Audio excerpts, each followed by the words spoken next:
Hello everyone, I'm Brian and welcome back. Let's go ahead and get started. Said that all men and women are equal. We all believe that. A village. Where you can go and file an FIR and hold this paper in your hand. You will not see anything happening in a village. You have said that all men and women are equal. We all believe that. Why should you believe? Like there's no disagreement here. I thought it's the same species. What do you think? It is.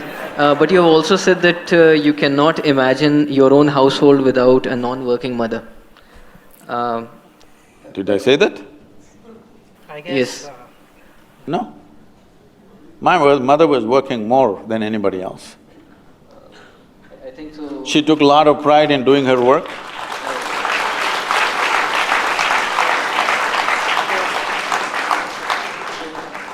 Okay, let's come to the major point. So, unlike your mother, my mother, she's also a working mother. The women have had a choice, right? My mother had a choice, your mother had a choice, but that's not the case with everyone, right? So the main point is that of agency, right? And then believe that the agency is being taken away because of the gender of the person. So they are not allowed to decide what is Certain happening. societal expectations Right. that certain roles will be fulfilled. See, expectations are there. When you don't fulfill expectations, there'll be some price to pay, but that is so for everybody. Yeah. That is… See, I'm not trying to say there has not been a certain level of exploitation, there definitely has been. But don't once again react to that and do reverse job. All you have to do is educate, educate, educate. Just leave it. You will see in a generation, everything will change. This is the first generation of women in this country who stepped out. Please understand, women have stepped out and doing so many things in the world, not because of your liberal ideas, it's only because of technology. Because… Oh, sorry. Yeah, I was gonna say that. That's also something that's being spoken in America too, where you know, a lot of the feminists, again, pretty much extreme, think that the birth control was the greatest thing. Then yet you have the older feminists, perhaps the original feminists, that talked about the washing machine as being the greatest invention. Because I'm guessing from their perspective is the fact that, you know, you have condoms and not having sex to prevent you from getting pregnant. Whereas, and even into the household, obviously, there's ways to not get pregnant outside of the birth control, let's just put it that way. But in terms of household work, you know, someone had to wash clothes, and if one of the people is out there working, the other one kind of has to do it. And it's… imagine scrubbing, which I grew up that way, honestly, where there was no washing machine, so you had people out there scrubbing, washing clothes on a little plastic bowl, not bowl, but like a tub, and you just scrub, and you rinse, and then you hang outside. I grew up that way. They have washing machines or dishwashers. Then when you eat and prepared meals, someone has to wash that, and that's a full-time job, all on its own. It's all unpaid for sure, absolutely. That's the reason why you kind of in the past had to split up the workload. Well, now you have kind of this, you know, you no longer need to wash the dishes. You got dishwasher. You no longer has to wash the clothes. There's a washing machine. You no longer have to dry the clothes. There's a dryer. I mean, a lot of tasks for every gender has been eased upon. Now women don't have to work in the house anymore. They can just pop the clothes into the washer or dryer and leave it at that, instead of spending a couple of hours washing every individual clothes. And then men, they no longer have to freaking lift heavy stuff or pull heavy things or tighten every bolt to the hard, because they have freaking drills and machines to do all the heavy lifting now. That's the reason why we're able to build skyscrapers and all that. You get my point, so I don't talk too much. technology has leveled the playing field. Technology has taken away the significance of man's brawn. Isn't it so? Man's muscle has become insignificant simply because of technological development, not because of some liberalism or feminism or whatever. It is only because of technological development women are able to step out and do the same things that men were doing in the past. Or even for the men, it is new to sit in the office and do this. Otherwise they were digging something, all right? Once the machines came, man's muscle became insignificant. Because of that, there is a way. So just allow little more time rather than doing something in a rush, in a reactionary way and breaking the social structures. Because if you break them, do you have a better alternative? That's a question. Right now you're talking about you didn't want a working mother. My mother was working all the time and she was very proud of what she was doing. And she was the most respected person in the family. And that's another thing. It's pride in your work, and a lot of modern day people, when they do what are traditional roles, they find that insulting. And I'm like, what are you kidding me? My God, it just doesn't make much sense. Only thing is, only your idea of work is, how much did she earn? Yeah. It was not significant for her. The rupees and paisa were not significant for her, her values were totally different. Again, I think intent of the question got mistranslated, which has happened tremendously over here. Why you… So, would you say that, The main all the intention- main… They're reading the question and how can it be mistranslated? They didn't finish asking the question. Intentions are not based on They- this. So we can talk about, the changing gender structure in the workforce and all that. But do you feel that, all the major movements, feminism, civil disobedience, anti-apartheid, anti-racism, these are responses or reactions? See, anti-apartheid is a different dimension altogether, all right? That's a different thing. Similarly, How is it different? see, it is an engineered discrimination, all right? Between men and women, responsibilities were divided. It is only when it so happened that our values became purely economic, suddenly we thought, women are at a disadvantage. If you go to the village and see men and women are working on the field as equals, well, she will do planting, he will do digging. Does it mean to say inequality? He has more muscles, so he does that kind of work. She has another kind of strength, so does this. And well, you brought my mother into the picture. Now she had 4 children. Real quick, and that's the thing that they don't understand, is that we each bring something different to the table and we complement each other. And if we are exactly the same and we don't complement each other, we will be lacking in what we lack. Because if we're exactly the same, then we are bringing the exact same thing to the table. We will be severely lacking on the other things that we do not bring to the table. Generally speaking, you bring something that's different from what your partner brings to the table. That way you complement each other and you become stronger. You have no weaknesses. Now, obviously, you can't bring everything to the table, as they say, but generally you complement each other so that you become more successful and happier. You bring something that your partner lacks, and your partner brings something that you lack. Hopefully that's what happens. When you have 4 children, you have a project on hand. All right? Oh yeah. Well, it's an important project. She did a good job on me.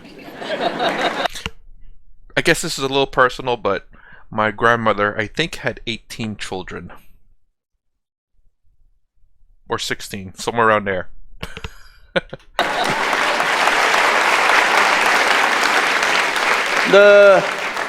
The kind that I was, if she did not tend to me constantly, I don't know what I would have become, all right?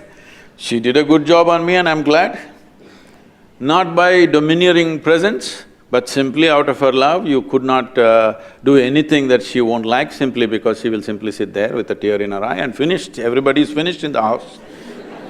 That's all. She never said one word, she never scolded anybody, abused anybody, beat anybody.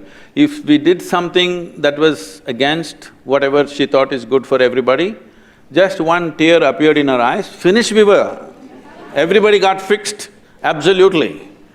So she had that kind of power and she exerted that when she had to. Because she did not earn money, is she inferior to anybody? I don't think so. I don't think even he implied that. No, when you say working mother and a non-working mother, it's a wrong description. They're working. Only thing is, they may not be getting paid for it. Exactly how you said that react and response are nuanced versions of the same word. Working, non-working are nuanced versions of the same. So we're talking about, the gender roles that are usually associated, and what the expectation is. See, if a woman wants to work outside, anyway, there is a biological responsibility. For some reason, nature has trusted a woman more than the man. and entrusted, no, entrusted this responsibility of manufacturing, I'm using the word manufacturing intentionally, manufacturing the next generation. Isn't this one of the most important things that needs to happen in human societies? Hello? If we don't do this properly, it doesn't matter what kind of management techniques you learn, is it going to work in the society, I'm asking? So now, once you have a child, a human child is not born like other creatures. You drop, a cow drops a calf and immediately it starts running around. A human being is not born like that. A human being needs nurture. Now we are in a society where the first generation has stepped out to work outside. Once again, because of technology, they again started working from home, which is a very good thing actually. But they stepped outside, but we don't have social structures to take care of the young ones. Real quick with that one, there's so many things he talks about here that I do have issues with that I wish I could say a lot of, and this is kind of the thing that the people in the further left push, where obviously the far left wants to push, they push feminism, extreme feminism. Let me be clear about that, and where they want to go work and all that, which is fine. But the problem is the fact that they're creating, if they have kids, they who's going to take care of the children? They say, oh, just throw them in daycare. And then what ends up happening is you have these kids who are being raised by other people that don't care about them. The only thing they care about is make sure they're not hurt. Other than that, maybe feed them, maybe put them in a nap, maybe throw them to watch videos until the mother gets there, or the parents get there, whoever, the mother, grandfather, whatever. They're not being raised by loving people. They care about them, they care about their safety, but they don't love them like they love a child. So all these kids that are being raised by other people that don't love them the same way as the parents do. And I'll say this, a little bit earlier, what he was talking about, you could say, challenge this argument, please. Let me know if I'm off topic or if I'm kind of right or kind of wrong. Men are in charge of the present. Women are in charge of the future. And the reason why I say that is because women choose who they have babies with. And whoever they have babies with, that's going to be the future. And generally speaking, women tend to raise the kid. In the court system, it tends to favor women. Now, don't get me wrong, maybe some of them don't want the race, but majority of men today, majority of adults today are going to be raised by women. Now, whether they have a male influence in their life or not is questionable. That's becoming less and less. But, so if there's problems today, it's because of how children were raised in the past. If there's problems 20 years from now, it's because of the children that were raised today. And who are raising children, or who are giving birth to children? Women. Who are choosing to give birth to children? Women. They choose who to give birth to. It's like, oh, you are a hot man, well, let me bang you, and we'll have a baby. Now, hopefully, they stick together and raise the child together, but right now, what it seems like, it's like, okay, maybe they raise the child together, or maybe they throw the child into daycare, where they're just looked after, but not really cared for. It's a little bit different when you look in the past, where, it's a community family, where a whole bunch of women together raise their children together as a community that loves every children and, look after a little bit. But there's a family kind of deal where your grandmother would help you raise your child. Not so much anymore. You leave your children into somebody's hands and there go. goes. You know what all damage can happen? You know how America is suffering for this? Yeah. Though they have lot of structures and laws about how children should be taken care of, in spite of that, I'm just saying this because just a few days ago, they brought this child, who's 8-year-old girl from Ohio, an Indian couple. When the child was young, they left this child, usually teenage students take up this babysitting because they need some extra money. So this is called as what? They shake them like this, what's it called? There's some term for this, that they shake the children like this when they're crying so that they quieten up. So this girl was shaken like Bad this. parenting is the word. Bad parenting. No. The babysitters are known to do this. There's a term, technical term for that. Yeah, I do know that. Even some parents do. That's really kind of crazy. I think the crying was called like purple crying or something like that because it'd just be crying for no reason. Because there are so many thousands of cases where children have been damaged because of this shaking. Yeah. So the spine got damaged and this girl, the left side got paralyzed. And they brought this girl to me, she 8-year-old girl, now we're putting her through various things, she's beginning to walk but her speech is not there, so many troubles. Normal child, but a 17-year-old girl who came there to do babysitting, she just got irritated with this baby crying and she shook her. So child, a human child needs not just nourishment, it needs somebody to play with, somebody to laugh, somebody to smile, somebody to love and hug and kiss the child. Till we make such arrangements, don't be in too much of a rush because we'll damage a whole generation of people. Too late in America, for the most part, for the some parts.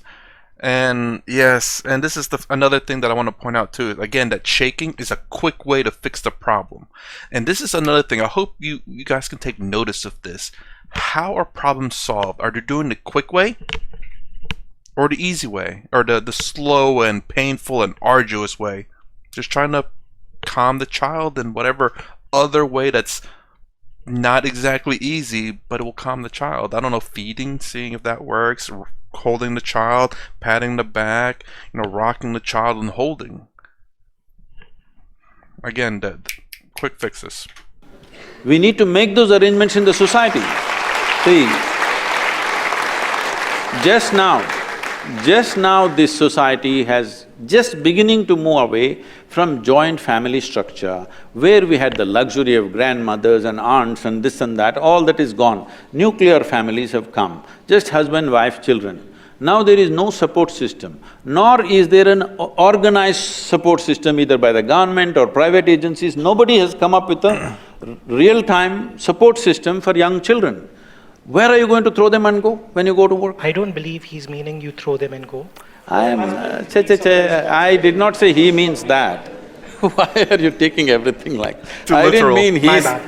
I didn't mean he said that. I mean to say, suppose I am a woman and I have a job and I have a child, what do I do? Real quick, he talked about the nuclear family. I'm pausing so much because this is a lot of the hot topics that I'm noticing, and it's been going on for a while, I'm sure. Again, interesting that it's happening, what he's talking about too. I don't know whether he's just talking about, I don't know if it's happening a lot in India, or it's just the fact that he comes from, whenever he's visit from America, he's noticing this and coming back over here and saying, hey, this is the problem, we need not do this.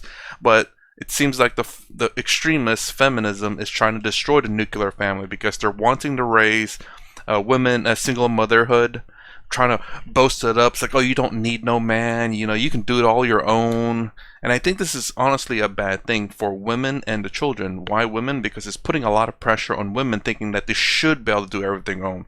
No individual person be able to do everything on their own. You cannot have a baby, become a CEO, and raise your child right. It's just impossible. It's not enough time in the day, and you're only one person. Then you have household chores that you gotta do. It's crazy. If you're a single woman with no child, you can be a CEO, but you're probably sacrificing your family life for that. Or if you become a family person, you might be sacrificing being a CEO. It all depends. There are very few people in this world that has everything, and I don't know if there's anyone. Well, I mean, if you include everything as in money, then there's probably no one out there that's kind of like that, especially that has their life straightened out. When the society doesn't make arrangements, what do I do with my child? Where do I live, in whose hands? So Sadhguru, because of paucity of time and because many people might also have questions over here, we'll have to open the floor for questions. We'll be opening the floor for questions right now, so people in that quadrant. And don't necessarily hate the dude in the middle. I like he pokes question. He needs to. They all need to freaking poke the crap out of Sadhguru to make him answer the questions. Although he does take things a little too literal, I get that. And the fact of the story about the king, I need to hear that out because I completely understand where he's coming from. How kings in the past have had their image needs to stay strong. No one can take my woman from me. If they take my woman from me, that shows that I am a weak king.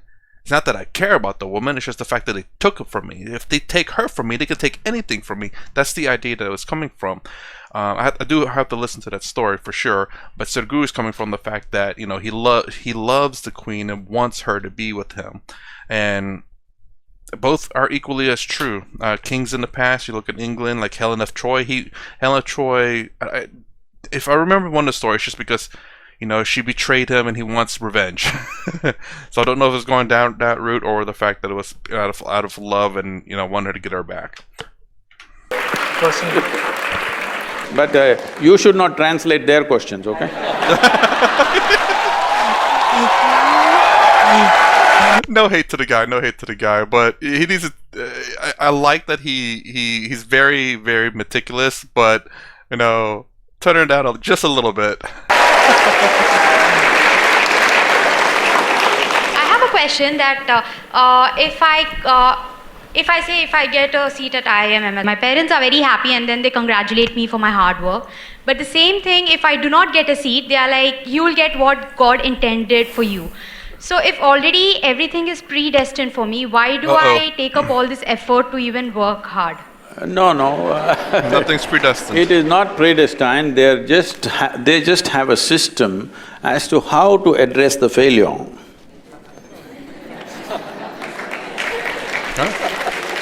They don't want you to get totally frustrated and agonized by something that did not work. This is God's intention, just enjoy the God slap. Okay, this is an effective way of creating solace. This is not a solution, but this is a solace, this is a psychological process that somebody is trying to diminish your suffering for that moment so that you understand you are in greater plan. That's why you didn't get the admission. Namaskaram, Sadhguru. My question is, everybody has got their own dream, especially related to career. But sometimes the dream of a child goes against the willingness of his parents. A child wants to do something and his parents want him to do something else. What should a child do in this situation? Should he go against with his own dream, against his parents with his own dream, or should he kill the dream inside him and obey his parents? Namaskaram. Are you the child, sir? Asking for a friend. I'd say, I don't know, man. I mean, it's your life. The parents can wish whatever you want on you, but it's your life. Live it how you want it. And your parents should be supportive of your decision. They can want whatever they want, but it should never be forced upon you. No, luckily I am not. Please. Well, we must understand this. If what we want to do is not in an already laid out path, if you want to do something different, if you think you will ever do it with everybody's approval, it'll never happen, all right? At the same time, somebody has born you, somebody has brought you up, somebody has educated you, somebody has… in many ways they lived their life for you. Can you just reject them and do what the hell you want? No. So, you must understand, the parent and child relationship is that of love. You must increase the love volume and do what you want to do.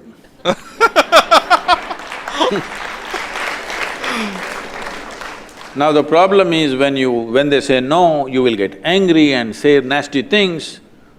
No, you should not react like that. You must respond by increasing the love volume.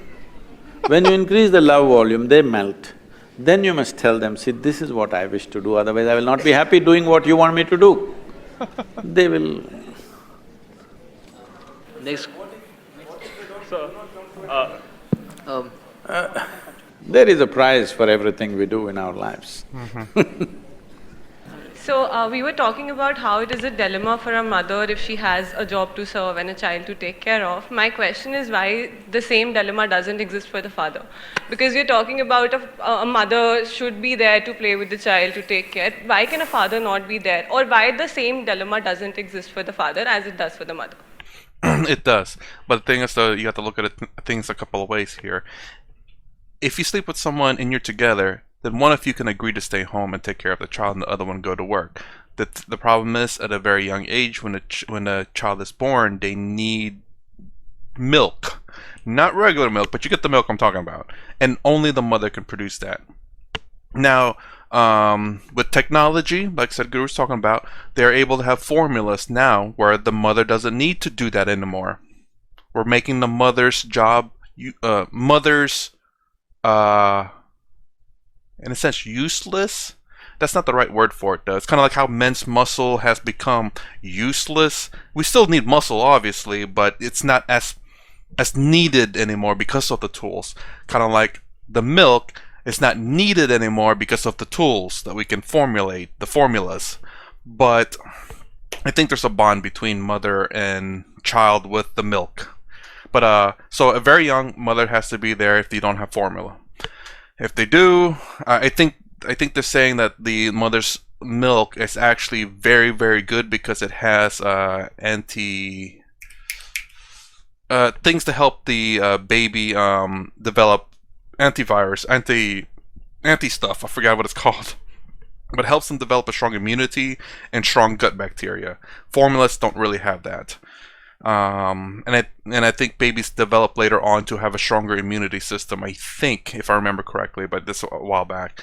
And so after the fact, then you can agree upon who to go to work, who not to go to work. Two, if you're separated, well, generally speaking, the court favors the women to have the baby, have the child. So then obviously the mother's going to have the dilemma. Very few instances where the father actually wins the case, in which then he will have the issue. So it's not a matter whether only women has this. It's a matter who has the child, whether it be the father or mother. But generally speaking, courts tend to favor the women. It is not that it doesn't exist. It does exist today. It is just that at an early age, a child prefers mother's company more than the father's. When he starts running around, he likes father. When he is still crawling and boo-boo-boo, he likes mother. At least the first 3 years, 4 years, the child prefers the mother because it's natural for the child to prefer that comfort of a mother. But when he starts running around 6, 7, 8, then he wants father because he wants adventure. He wants to go out, he wants to go on a motorcycle or he wants to go somewhere else. But early age, he wants the comfort of the mother. Now, generally, we have not created this. This is something we can do, which we have been talking about but it's not happened. There are many people like this. I said such people move into one apartment. One lady who's really good at children, good with children, she could take care of all the children very well and do something, some cooperation has to happen because we have banished our grandmothers and aunts and others, we can't stand them anymore. At least somebody who could be paid something but who's a volunteer, not simply a paid person who's going to shake your child like this. Somebody who has some care and concern for the child has to be there. But unfortunately, those arrangements are yet to happen in our society because it's new. Arrangements have not come. I'm sure in the next 15, 20 years this will come, but there is a certain amount of suffering in the meantime. So, for the manifestation or the achievement of the goals or passions, or even for holding a king cobra, as you say, a wholesome control over the chemistry of thoughts and emotions is necessary. So, at this point in life, with so many stimulations, opportunities, distractions, ambitions, passions, everything hovering all around, how to achieve that control over the chemistry of thoughts, emotions and fears as well. So, how to aggravate or elevate that ether within to read that, like to reach that silence within where we could do what we want and whatever we want becomes what it is. Sadhguru, there you go, answered. It's a long question. I mean, the yogi, So, Advaita yeah. Vedanta, Bhakti, One thing Karma, is, Raja. when it comes to what's within us, if we do not harness the prowess of this body and the prowess of this mind, you will not do anything significant, isn't it so? The question is, what methods do you have? Right now, the only methods you have is education. That is learning techniques, learning methods, learning information, exposure, this. All external. There are other ways to do this also, where you can organize yourself that your body and your mind takes instructions from you. This is one aspect of it. It must Your body and your mind are your most basic faculties that you have. They must take instructions from you. If they work against you, you're finished, isn't it? Right now you call this stress, anxiety, nonsense, whatever. Essentially, your intelligence is working against you. Your thought and emotion is not going the way you want it to go, it's doing its own thing. Well, if you cannot manage your own mind, how the hell are you going to manage, let's say 100 or 1,000 or 10,000 minds? Because management essentially means you must be able to manage the people. Managing the people means you must get everybody to get to one intent and act in a significant way. How will you do this when your own mind doesn't take instructions from you? You cannot manage yours, but you believe you can manage theirs? There is no way it's going to happen. This is why a whole lot of people who are in successful professions are all having ulcers, heartburns, heartbreaks and all kinds of things because they are upping the activity without enhancing themselves. It is like you want to be on a Formula 1 track, but you went with your small little car that everybody drives to the office. Then if you drive at a certain speed, four wheels will go in four different directions. This is what is happening to a whole lot of people.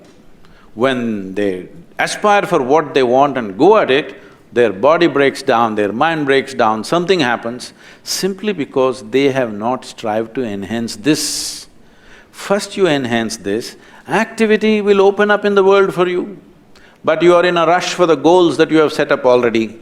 Because of that, you don't spend time on the… If you do not enhance the machine, activity cannot be enhanced. Stress will happen, breakdown will happen, isn't it? But when it comes to the outside world, there are a lot of misunderstandings about what is coming our way. Can I tell you a joke? Are you? Because it's been so serious, like This happened in Michigan. A tiny little bird was very exuberant and happy, and winter started coming. It should have gone south, but it was so happy it forgot about it and little late. Then it tried to fly, but because of the cold, its wings froze and it fell down. Then a cow was passing that way. It's an American cow. What's the difference? Wait. A cow was passing that way and it dropped a heap of dung and it fell right on the bird. So inside this dung, the warmth of the dung caused thaw of the wings, the ice melted away and it felt happy and warm. Tick, tick, tick, it started tweeting from inside the dung. It couldn't get up, but it was happy inside the dung. A cat was going by, it heard this bird tweaking, it opened up the dung and ate up the bird. The moral of the story is, not everybody who heaps dung on you is your enemy. Not everybody who gets you out of shit is your friend. And above all, Wow, I like that. and above all, when you're in a heap of shit, keep your mouth shut.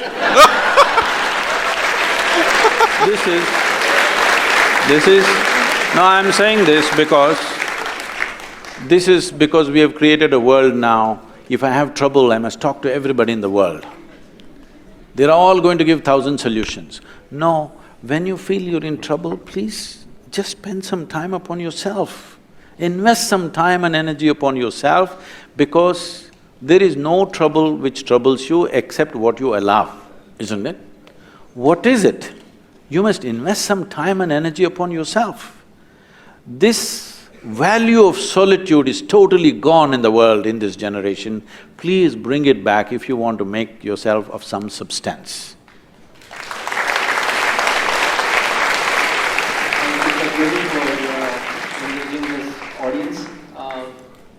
I'd like to just thank the Isha Foundation for such a wonderful show they put on.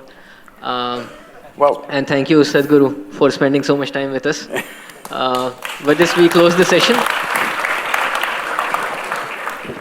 I want you to understand, I don't know to what extent all of you are exposed to the nature of the country in which you're living. We constantly keep gloating about the tremendous things the nation has done in the past. Yes, it is true. But we've also forgotten a whole lot of horrendous things that have happened to this country. And today we are where we are, where there's inequality of absurd kind, okay? Absurd kind and most cruel kind. A variety of problems in this country. This country is a heap of problems. This education that you're getting here in a premier institution, please may it become the source of sorting out and solving the problems in this country, because I'm telling you, not even 1% of this country's population can even sit in the kind of comfort and ambience that you and me are sitting right now. Not even 1%. This cannot be called success. This cannot be called even a nation, if you ask me. So, we have to make a nation out of this 1.3 billion people we have on our hands, and a whole lot of them are youthful. Please, whatever knowledge and capabilities that you get, invest that to bring some humanity to the human beings who are living in this country, please.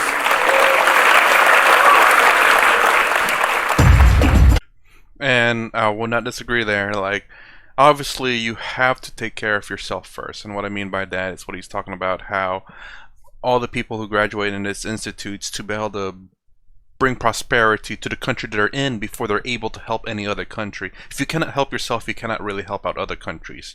You're kind of putting yourself in a worse situation. America, I mean, there's a lot of talks in America about how I think America is